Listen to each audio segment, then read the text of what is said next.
would you all please join me in giving a warm round of applause to Madame Poilièvre, Anna.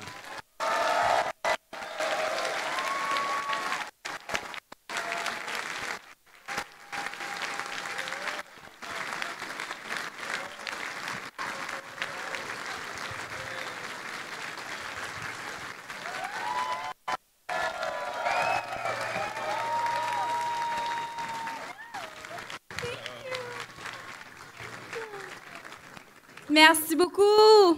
Merci tout le monde. Vas-y, Cruz et Valentina. Tu vas aller avec... Elle veut danser. Tu vas aller avec Chelsea? Merci, ça fait vraiment un plaisir d'être ici, de retour à Montréal. C'est chez moi. C'est ici que j'ai grandi. C'est ici que ma famille a débuté leur séjour. C'est le Québec qui nous a accueillis. It is such a pleasure to be here in Montreal. This is where my family first arrived. This is the place where we grew up. It is in Quebec that we started our journey here in Canada as immigrants. Thank you so much.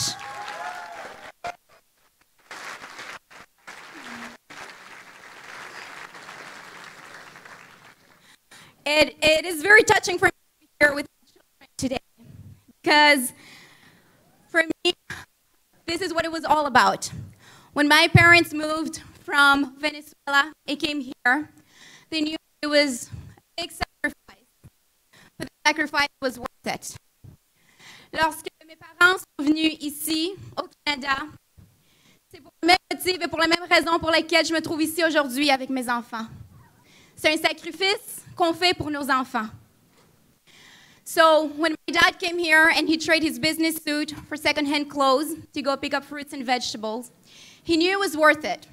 He came to this country with dreams and hopes. He came to this country with love and gratitude for our adoptive country.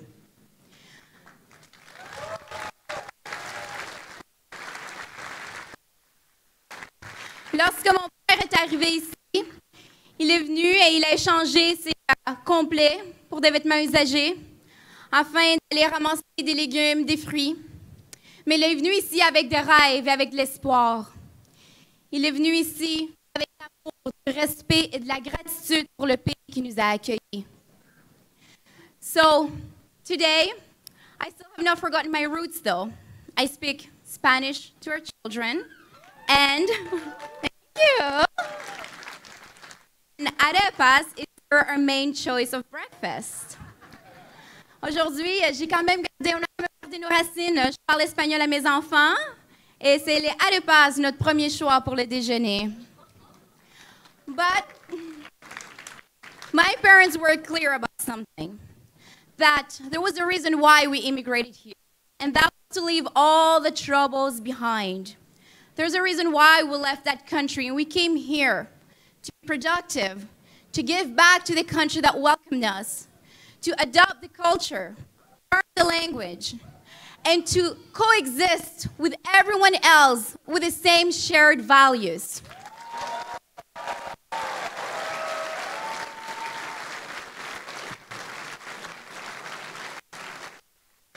Il y avait une raison pour laquelle nous sommes venus ici au Canada. On voulait laisser notre troupe derrière.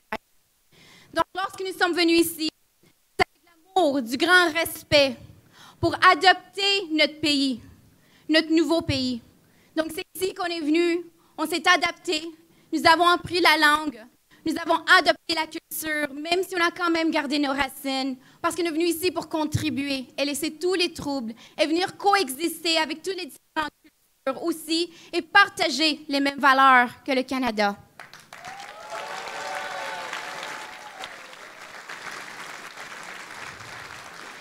So now the hope is that all the sacrifices my father did do not go in vain. Donc maintenant, ce qu'on espère, c'est que tous les sacrifices que nos parents, nos immigrants ont faits, soient pas perdus. The opportunities that we had back then, we cannot find them anymore. As my husband says, everything is broken. Les opportunités qui existaient à l'époque, lorsque mes parents sont venus, n'existent plus aujourd'hui. Tel que mon mari l'a dit, tout est brisé. So, it is in this time that we need great leadership. C'est dans ces moments qu'on a besoin d'un grand grand leadership.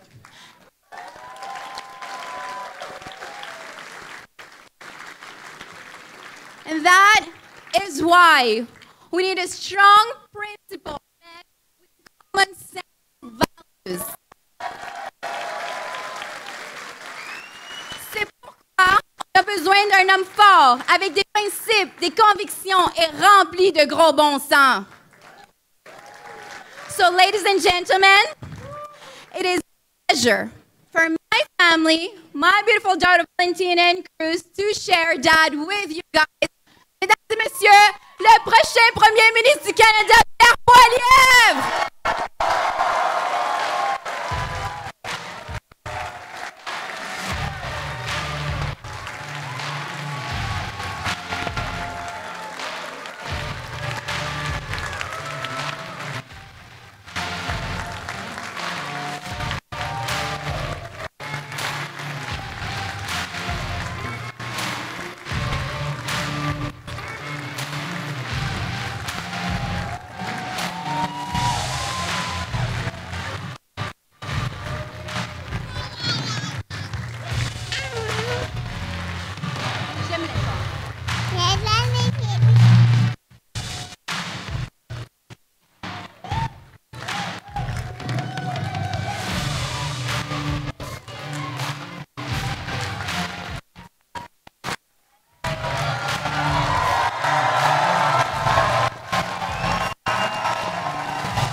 Voilà, causer.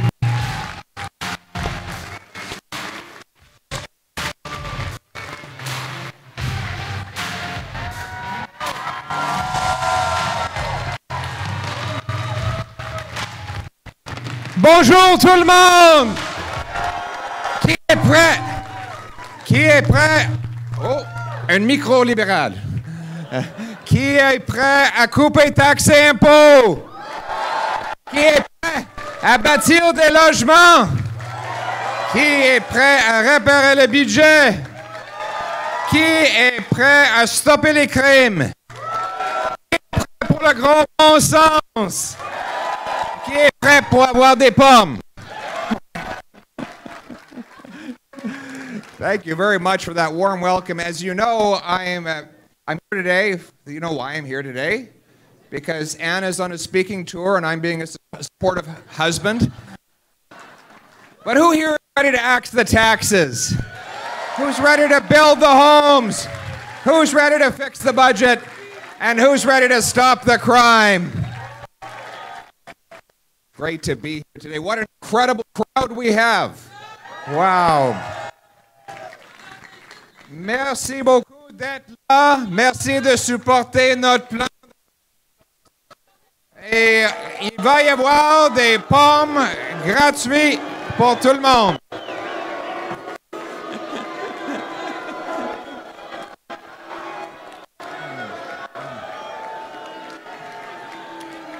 C'est délicieux. Vraiment délicieux.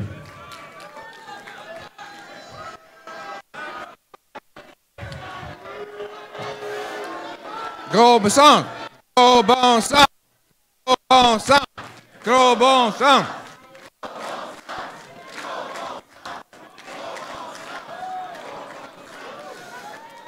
C'est incroyable d'être ici à Montréal. La ville de ma femme incroyable, Anaïda. Mais moi je pense qu'on est tous d'accord. On est tous d'accord que peu importe d'où on vient au Canada, il nous semble qu'on est loin de chez toi. It doesn't matter where you come from these days. In Canada, it feels like we're a long way from home, doesn't it? Anna comes from Montreal. C'était l'endroit où elle a réussi à bâtir une vie et remplir toutes les attentes de sa famille. De travailler fort, bâtir une vie dans des conditions sécuritaires. C'est correct. On avait un Canada auparavant et surtout un Montréal où les gens qui travaillaient fort pouvaient s'attendre à des grands chèques de paie qui achetaient de nourriture, de logement et de l'essence dans des communautés sécuritaires. It was the case here in Montreal when my wonderful wife arrived here that anyone who worked hard could earn a powerful paycheck that bought affordable food, gas, and homes in safe neighborhoods. You know, my friends, we're going to cut his taxes too, aren't we?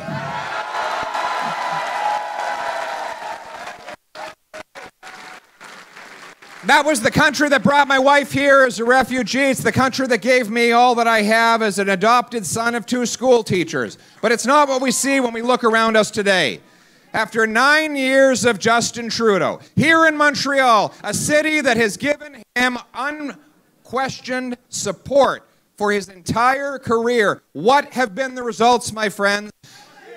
He has, Justin Trudeau, with the help of his liberal servants like Anthony Housefather, have tripled the rent, unleashed crime, chaos, drugs, and disorder in our streets, and made it so that you can't afford food. Our food banks now overflow as people line up around street corners, unable to feed their families. This is 9 years of Justin Trudeau. This is 9 years of Justin Trudeau and Anthony Housefather. Right.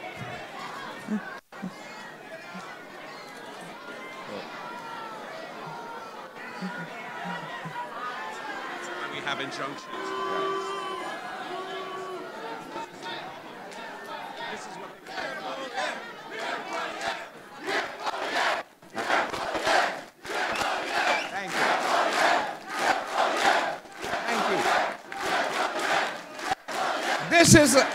Thank you very much for your support.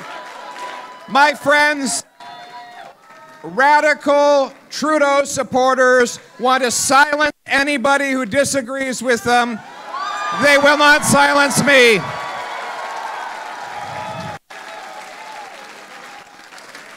We see the crime and chaos that they have caused in our streets. Crime is raging out of control after 9 years of Trudeau. We now have drug consumption sites right next to kindergartens, to schools, and daycares.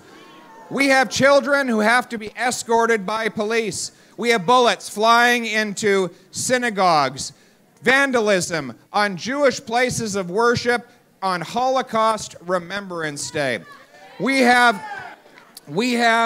bullets that have been flying at Jewish infrastructure, violent protests outside of Jewish hospitals, and it wasn't like this before Justin Trudeau. There have been many wars in the Middle East, but that violence did not pour over onto the streets of Canada, because we had an understanding that we leave those troubles behind, and when we come here, we are all Canadian.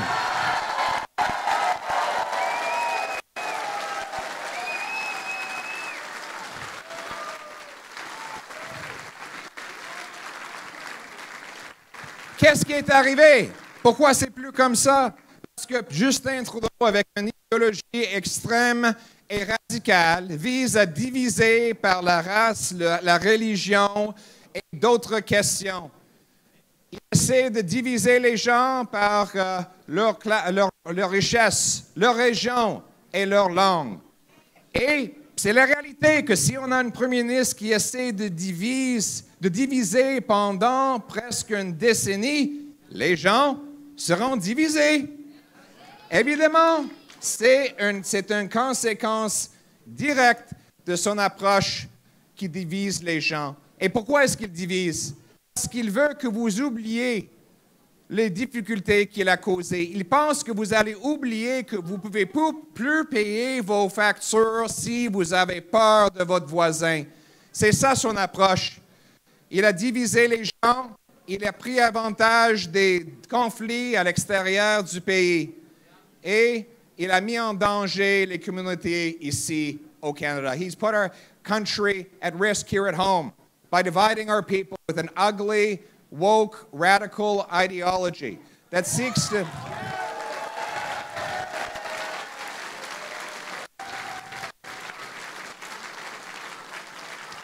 It seeks to break people up into different groups because his theory is that if you're afraid of your neighbor, you might forget that you can't pay your rent, right? Because after 9 years of Trudeau, the rent has tripled in Montreal from $700 a month only 9 years ago to well over $2,000 for a single bedroom.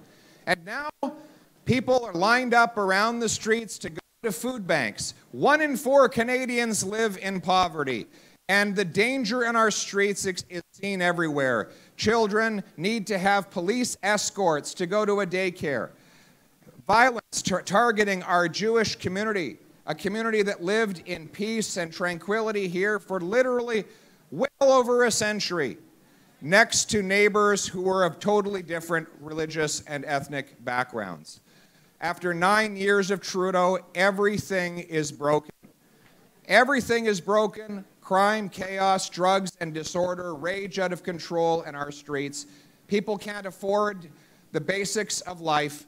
He's promised to help the middle class, but 9 years later, the middle class no longer exists. But the good news is, life was not like this before Justin Trudeau, and it won't be like this after he's gone.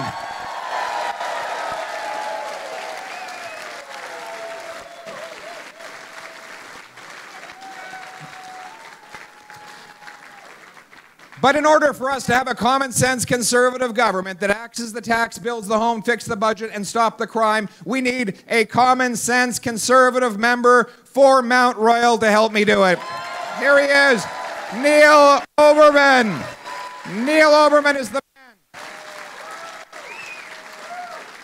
Neil Oberman has led the charge, a straight-talking, no-nonsense local lawyer who's taken it on himself to file injunctions against Hamas-inspired hate camps.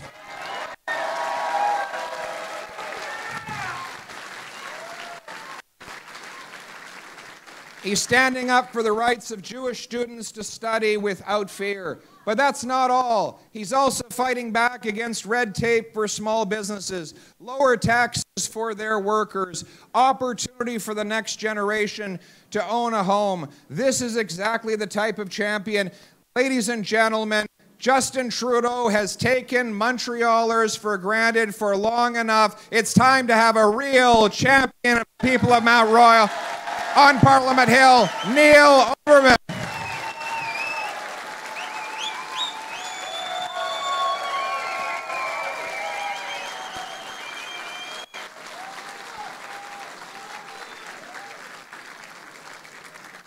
Parlons des autres problèmes qu'on voit. Après 9 ans de Justin Trudeau, nous avons la pire croissance économique parmi tous les pays du G7. En fait, notre économie, en termes par capita, est en train de réduire en grandeur. Nous perdons pour la première fois pendant 5 ans, notre économie tombe dans la grandeur en termes de per capita. Pourquoi nos chèques de paie sont plus petits et les coûts sont plus grands? C'est à cause d'une approche qui empêche les entreprises et les travailleurs de produire des services et des biens dont on a besoin, en même temps qu'on imprime de l'argent et emprunte de l'argent pour payer les factures. Ça cause de l'inflation. Évidemment, si plus d'argent achète moins de choses, ça gonfle les prix. When you have more money buying fewer things, you have higher prices. That's the reality, or how the cost of everything is going up because the size of our economy is going down. We have a smaller GDP per capita than we did 5 years ago, the fastest shrinking economy in the G7 since the year before COVID. Now, why is this happening?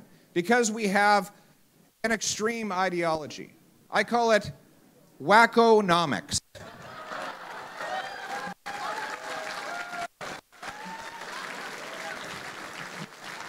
Here's how wackonomics works, or better yet, doesn't work.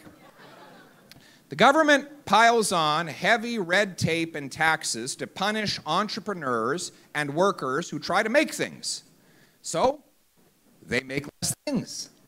And because we're running short, The government thinks it can make up the difference by borrowing money and printing money.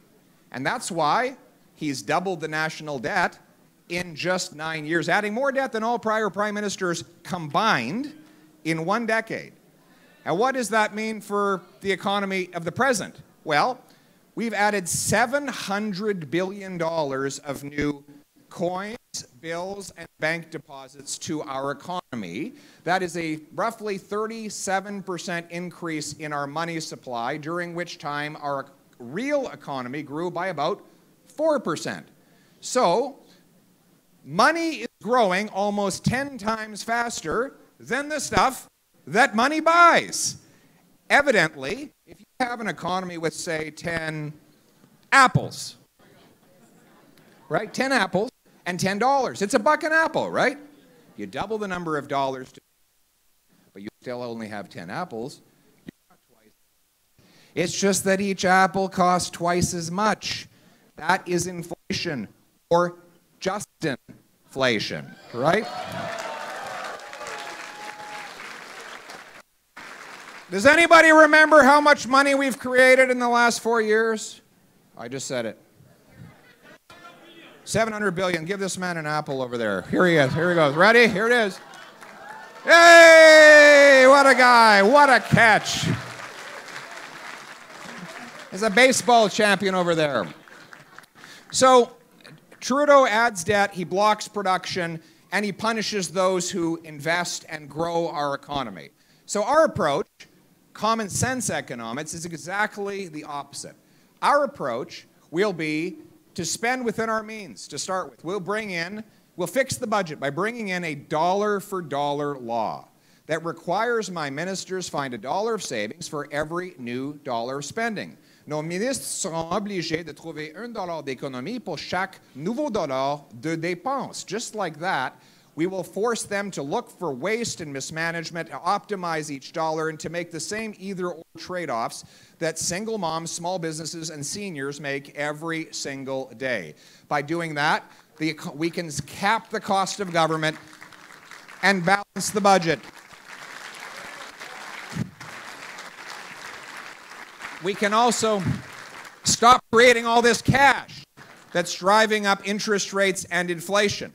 Instead of creating more cash, we should create more of what cash buys. In other words, produce more energy, build more homes, and grow more apples, right? So, to take my logic further, if instead of doubling the number of dollars, we doubled the number of apples, you had $10 in the economy and 20 apples, then how much would each apple cost? 50 cents. Here we go. You get an apple for that. And for you, it's free. Smart young lady. Would you like to be my finance minister? There we go. You'd be much better than the one we have right now. Okay. So how are we going to produce more? How are we going to produce more? For one, fast permits. We're going to get the gatekeepers out of the way. Right now, we have the second slowest permits of any country in the in the OECD. By far the worst of the G7. It takes 18 years to get a mine approved in Canada. Ever wonder why we have to bring our minerals in from China, where they burn coal to refine it? It's because we can't get the shovels in the ground in Canada. I spoke to some First Nations leaders who want to build the Ring of Fire in northern Ontario. They haven't been able to get a permit in 5 years for the road to get there. I asked, is the shovel in the ground? They said, the snow shovel. That's what it's about in Canada. We block people from moving ahead. Common sense conservatives will repeal the anti-resource law, C-69. We will allow mines to be dug within 18 months rather than 18 years. We will reduce the red tape paper burden on our businesses. And we will require local governments speed up and lower the cost of permits to build the homes. We have among the slowest permits for home building. In fact, it is 3 times faster to get a home building permit in the States or in the UK, and they don't compromise safety to do it. delays to home building that come from local government bureaucracies literally add hundreds of thousands of dollars to the cost of every newly built home. La mairesse ici à Montréal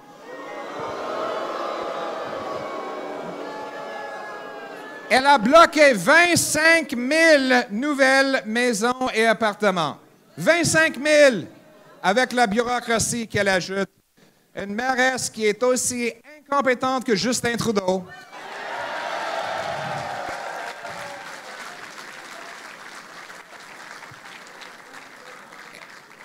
Maybe she blocks 25,000 new homes from being built here in Montreal. No wonder the rent has tripled under Trudeau and Plante. And what does Trudeau do? He gives her a big fat check to thank her for blocking people from having a home.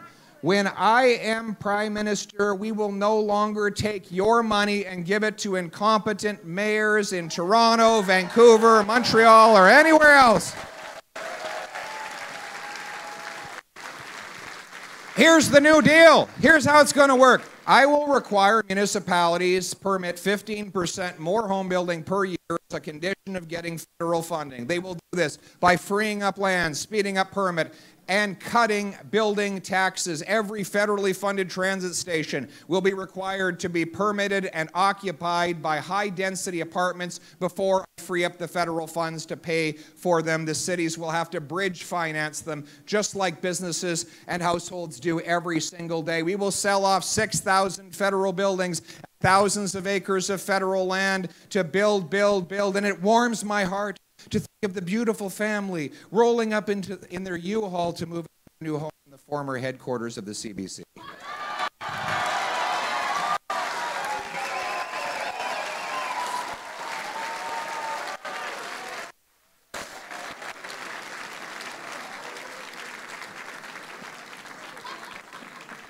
On va obliger des municipalités de permettre 15% de plus de construction de logements en condition pour recevoir leurs fonds du gouvernement fédéral. On va les obliger aussi de permettre des grands tours d'appartements à côté de toutes les stations de transport en commun et on va vendre 6 000 édifices pour les remplacer avec du logement. C'est un plan de gros bon sens pour bâtir des logements. We're going to unleash the power of our entrepreneurs and our workers by cutting taxes, my friend. Justin Trudeau and Anthony Housefather think it's a great idea to hike capital gains tax on farmers,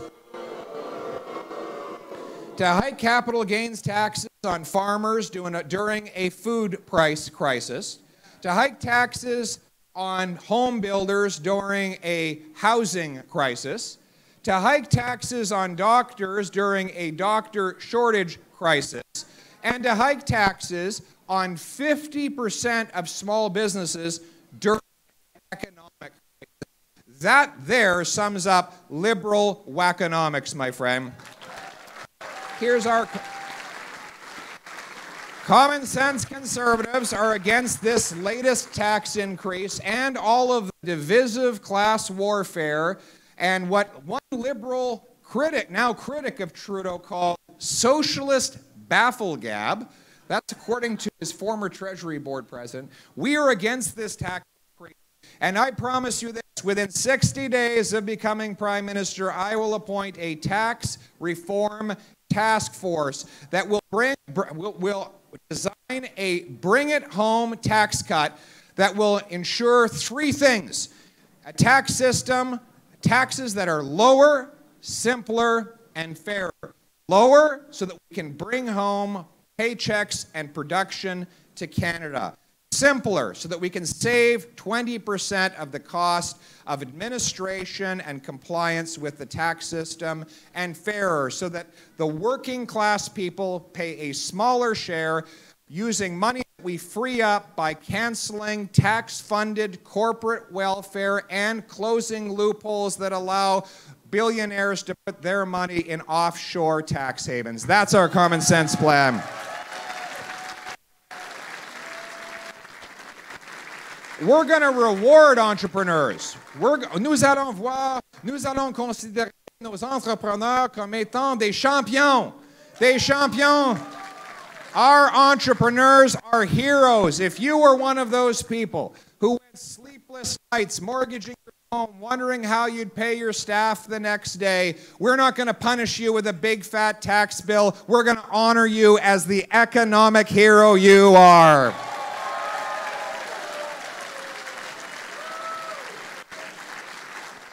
We're going to make work pay. That mother who earns 60 grand a year goes out and takes an extra shift and loses 80 cents on the next dollar earned because of clawbacks and taxes.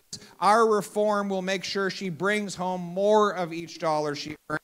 And hard work actually pays off again in this country. That is going to be our approach. She's going to bring home more money, and she's going to bring it home to a safe community again. We're going to bring home safety. Is it safe around here anymore? Crime, chaos, drugs, and disorder, partly the result of the catch-and-release criminal justice system. Justin Trudeau, with the help of the NDP et avec l'aide du Bloc, a adopté 3 lois pour permettre des criminels récidivistes les plus sévères d'être libérés dans les rues. La loi 75 permet la libération automatique. C5 permet des criminels plus dangereux de purger leur sentence dans leur maison. La loi 83 permet des pires meurtriers comme Paul Bernardo de se transférer dans une prison médium. My friends, this radical crime agenda of Justin Trudeau, which allows the very worst offenders out of jail, C-75, catch the same offenders to be released and arrested 3 or 4 times in a single day. In Vancouver, they had to arrest the same 40 offenders 6,000 times. Can you imagine that? 6,000 arrests for only 40 people. That's 150 arrests per offender per year. The good news is we don't have a lot of criminals.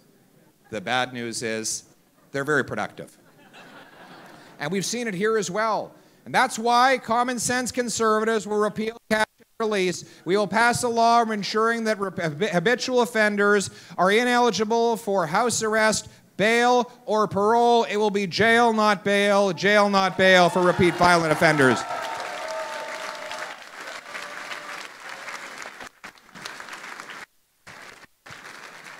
Second, we have a common sense plan to stop the illegal guns. Stop the crime. What a sign up there. There's another one. Stop the crime. Stop the crime. Jail, not bail. Couldn't agree more with that sentiment. My friends, the second point is we're going to secure our borders. Secure our borders.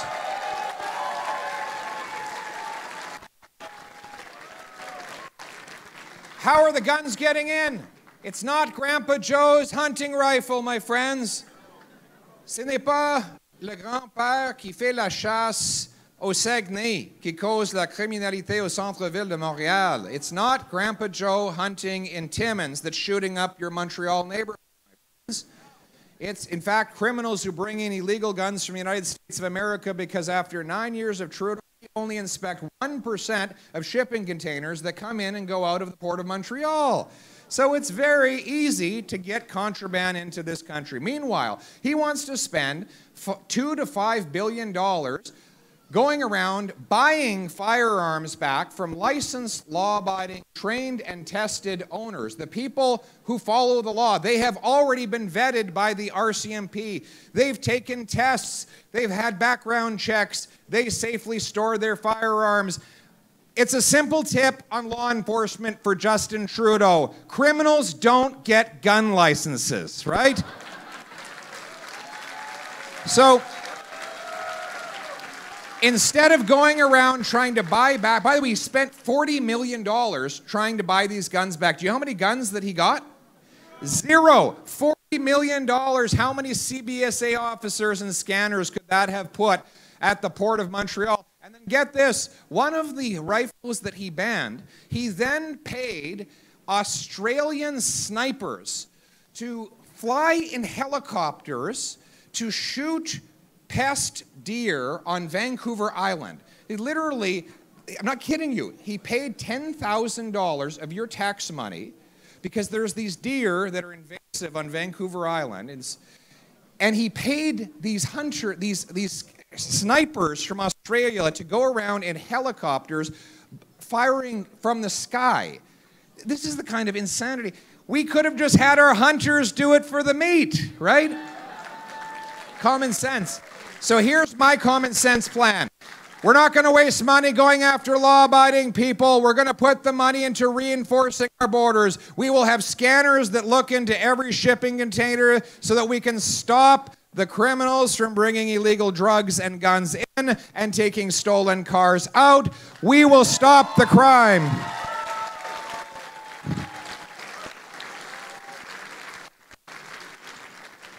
And then there's the drugs. Trudeau's radical ideology is that we should give out more drugs and effectively decriminalize the ones that were supposed to be against the law. He's directed prosecutors, federal prosecutors, not to enforce drug laws. That's why people openly use crack, cocaine, and other hard drugs right out in the open. And then he uses tax dollars to buy opioids in order to give them out under the pretext that they're supposedly safe. These so-called safe injection sites have been set up right next to daycares. I've already written to the minister responsible. We need to shut down these drug consumption sites now so our kids can be safe. Stop giving out opioids and start investing in treatment and recovery to bring our loved ones home drug-free.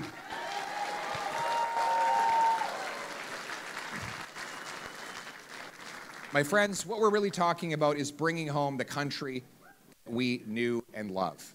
A country where anyone from anywhere can do anything. Where hard work pays off.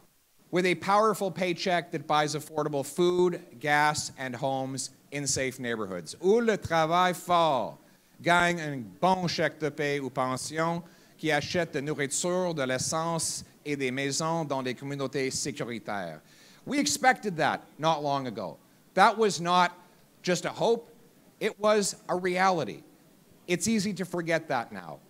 It's easy, after 9 years of the government trying to erase our history and denigrate our national institutions, to remember how good things were. So let me quickly paint the picture of hope and home. It's a country where children skip safely off to school in the morning. Their parents no longer worried about the dangers on the nearby streets. Where older students go off to university, walking safely into classroom, where they have open and honest debates. But when it's all done,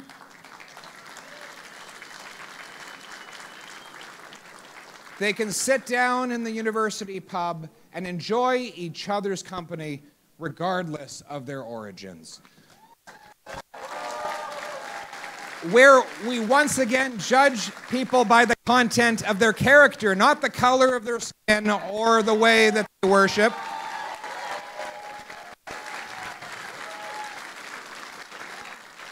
Where we honor our veterans, our history, and our military.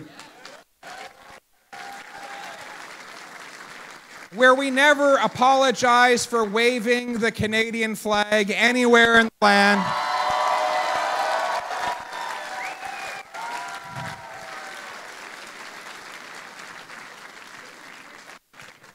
Where we have a sense of what we share. Where we focus not on what divides us, but on what brings us together.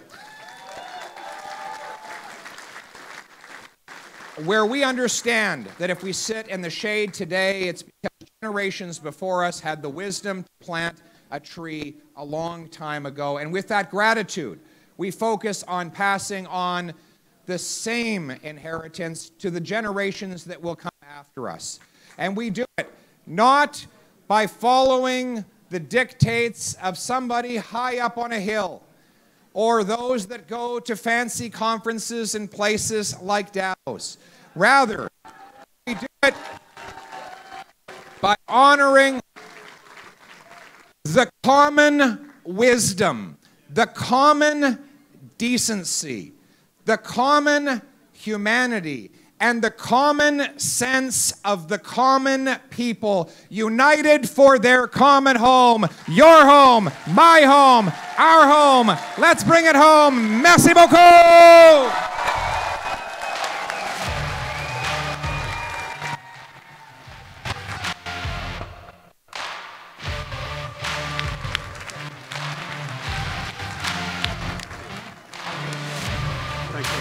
Alors, je suis en direct du rallye de Pierre Poilièvre à Montréal. On est dans un centre ici, dans la communauté juive qui a reçu Pierre Poilièvre aujourd'hui. Il y a eu, durant son discours, plusieurs sympathisants du terrorisme qui avaient des messages haineux et des messages antisémites qui se sont manifestés. Il y en a plusieurs qui ont dû sortir.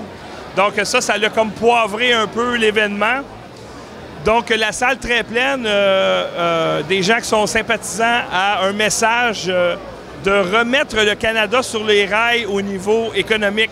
Donc, Pierre Poilièvre, son discours a changé un peu depuis Victoriaville. Donc, il n'y a aucune mention de l'environnement, parce que je pense que les Canadiens sont tannés des enverdeurs. Donc, il n'y a absolument aucune mention de ça. Il y a une mention, il a parlé de la création monétaire, ce qui est quand même un sujet très, très important. Je ne serai pas sur mon cadrage, je pense que je vais vivre avec. Il a parlé de la création monétaire. Il a expliqué, dans des termes très simples, c'est quoi l'inflation et comment réduire l'inflation. Alors, dans le fond, Justin Trudeau et tous les gauchistes au Canada, ce qu'ils font, c'est mettre des bâtons dans les roues de la production de matériel, donc de créer des produits. Et pour compenser, augmente la masse monétaire, ce qui cause l'inflation, ce qui cause que la pauvreté a doublé sous Justin Trudeau. Il y avait d'autres messages aussi, comme vous avez pu entendre, donc un message très favorable aux entrepreneurs qui sont généralement démonisés par les gauchistes, comme par exemple, eux autres, ils voient des entrepreneurs comme des profiteurs du système, alors que c'est ceux qui créent les opportunités pour tous les Canadiens, tous les Québécois. Donc, c'est un message de gros bon sens aujourd'hui. Et je m'excuse la troisième fois. Comment tu as trouvé le discours de Pierre Poilièvre? C'est ça. Je trouvais que c'était un homme qui parle vrai, enfin qui parle sur le terrain. Enfin, on a besoin d'hommes politiques qui veulent s'intéresser aux vrais problèmes des gens. Donc, on n'a pas beaucoup de partis politiques qui sont comme ça. Donc là, le Parti conservateur canadien, depuis quelque temps, reprend de la vigueur. Et c'est très bien qu'il soit au Québec parce que il y a aussi beaucoup de gens qui croient donc aux valeurs conservatrices. D'ailleurs, c'est pour ça qu'on voulait le rencontrer ce soir, parce qu'on travaille depuis quelques mois avec la présidente du Parti conservateur du Québec à un document sur l'histoire du Parti conservateur qui remonte à 1854 jusqu'à nos jours. Et donc, on a refait l'historique du parti et des valeurs. Et ça manquait, c'est-à-dire c'est comme un arbre avec des racines. Il nous manquait des racines et c'est important, autant pour le Parti québécois, le Parti conservateur québécois que par le Parti conservateur canadien. Et donc, on voit bien qu'il y a un encouragement à retrouver ces valeurs, ou en tout cas à nous rendre fiers de les porter comme étendard et de les défendre. Car le problème, c'est que souvent on a honte, car on nous présente souvent comme des gens réactionnaires ou comme monarchistes ou je ne sais pas quoi, alors qu'on est des vrais démocrates et qu'on s'inscrit dans nos racines dans les révolutions américaines, anglaises et françaises. Enfin, voilà, donc on défend d'abord des libertés, de responsabilités. Et je crois que Pierre va redonner un peu de souffle à ces valeurs en redonnant plus de pouvoir au peuple, en baissant les taxes, en rendant les entrepreneurs payants à partir du moment où on travaille, et toutes sortes d'affaires. C'est-à-dire, on l'a vu avec la liberté d'expression, le problème de la santé, comme on a vu avec les abus de la pandémie. Donc voilà, c'est pour ça qu'on attend beaucoup le Parti conservateur.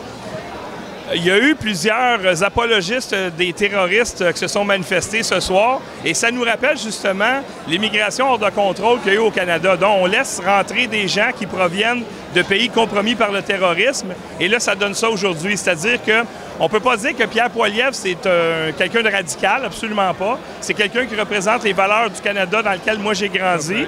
Et c'est pas quelqu'un qui veut remettre, par exemple, on va pas retourner dans les années 50 avec Pierre Poilièvre. Donc, c'est quelqu'un quand même de très modéré. Et là, on voit des gens qui sont des nouveaux arrivants et qui soutiennent le terrorisme et qui soutiennent les attaques du 7 octobre à Israël. Pierre Poilièvre doit absolument, quand il a dit « on va fermer les frontières », il va devoir faire de la rémigration aussi. Tout à fait. C'est pas pour rien que le lieu ce soir soit dans le cœur de la communauté juive de Montréal et du Canada. Moi, je chante ici dans la chorale Kinor, qui est la chorale de la communauté juive.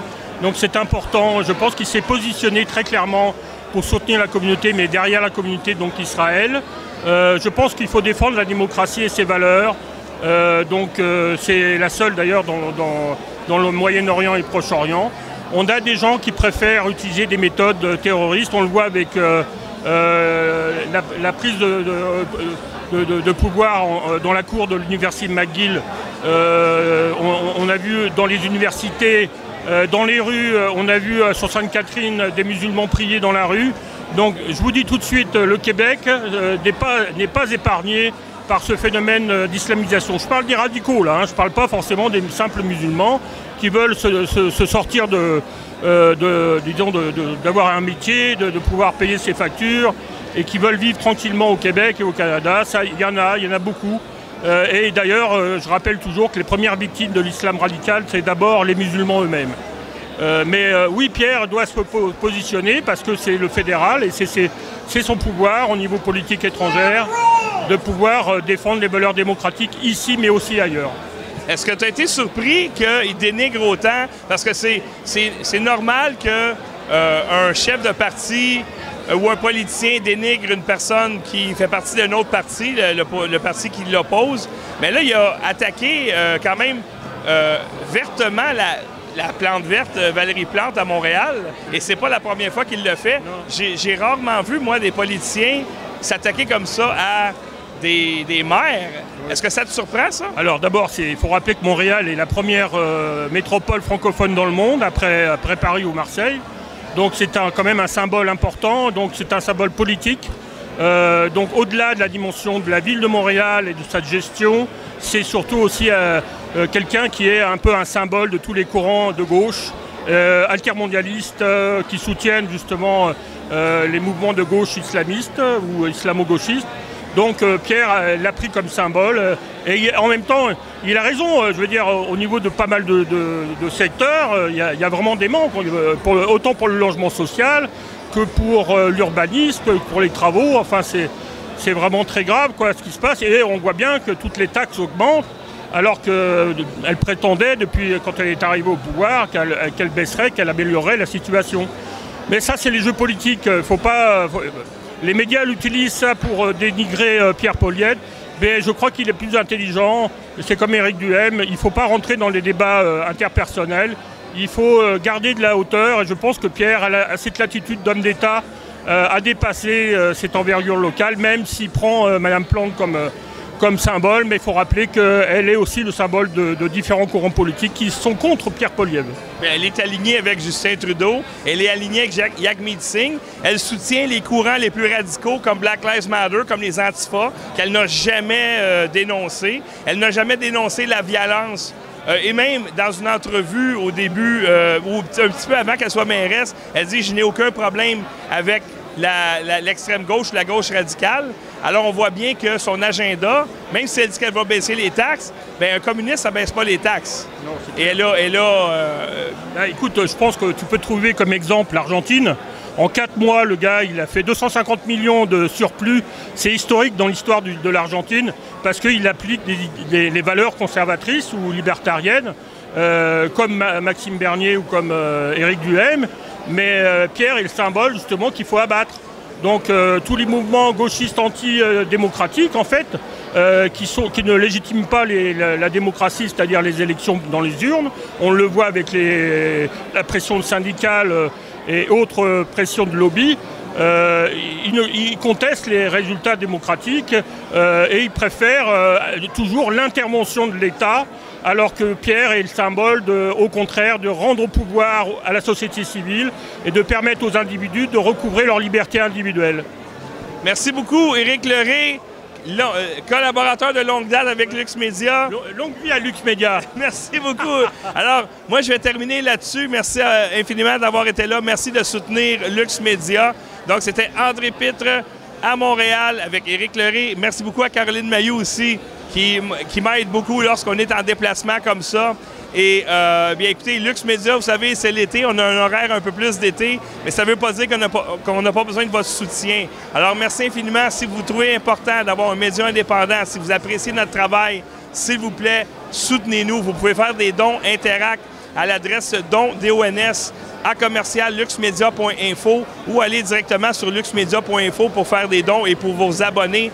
Tout est dans la description de cette vidéo. Alors, merci infiniment et à une prochaine fois.